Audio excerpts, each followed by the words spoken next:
Bonsoir, la question fait débat depuis longtemps sans qu'aucune réponse formelle puisse être apportée. Il n'empêche, cette étude laisse perplexe. Des chercheurs de l'ULB ont exposé des fourmis à des ondes GSM. Très vite, les animaux sont non seulement désorientés, mais ils perdent de 50% de leur capacité, un résultat qui donne à réfléchir. Jimmy Méo et Kinerkan. L'expérience peut être réalisée très rapidement. Poser un téléphone portable au milieu d'une société de fourmis et déjà instantanément, les premiers effets sont visibles. Vous voyez que celle-ci n'a plus sa locomotion normale. C'est plus faire aller ses pattes, c'est parce qu'elle a été trop longtemps près des ondes. Ça, c'est une ataxie musculaire. Le premier système touché est le système nerveux. Mais le système nerveux, il dirige tout, hein. Il dirige la locomotion, il dirige la perception des signaux émis par les autres, il dirige le comportement, etc. Donc tout est affecté. Les capacités d'apprentissage des fourmis exposées aux générateurs d'ondes sont affectées de 50% par rapport à la normale. Et même avec une période de récupération, elles ne retrouvent que 60% de leur capacité de mémorisation. J'ai éteint le générateur, elles ont récupéré un peu et ont pu apprendre, mais n'ont plus jamais réatteint leur niveau initial. Il en est de même pour 7 fourmis exposées aux ondes du GSM. Si on arrête tôt l'expérience, elle va récupérer. Si on continue, elle va mourir.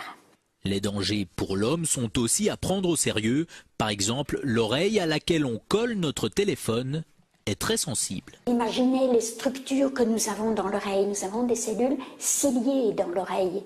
Déjà dans l'oreille moyenne, la trompe d'Eustache, mais après pour l'équilibre, pour le son, ce sont des cellules terriblement fragiles. Les conseils, éloignez votre appareil, pas d'utilisation pendant trop longtemps.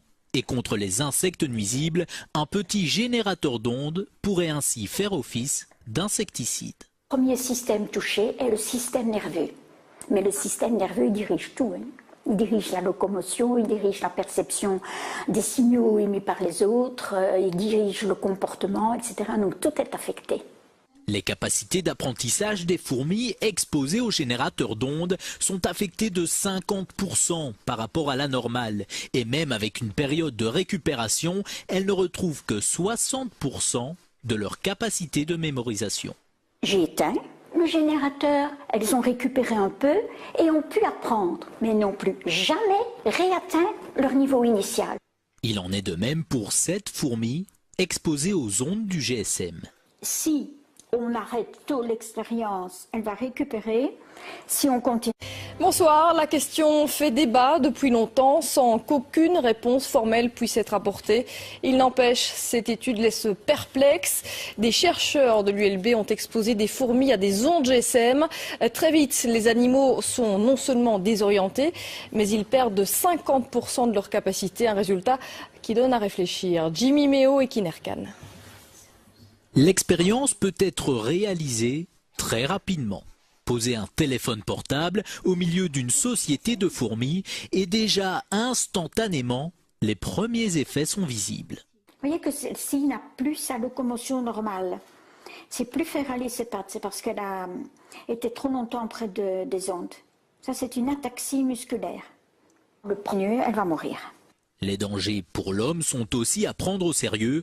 Par exemple, l'oreille à laquelle on colle notre téléphone est très sensible. Imaginez les structures que nous avons dans l'oreille. Nous avons des cellules ciliées dans l'oreille. Déjà dans l'oreille moyenne, la trompe d'Eustache, mais après pour l'équilibre, pour le son, ce sont des cellules terribles.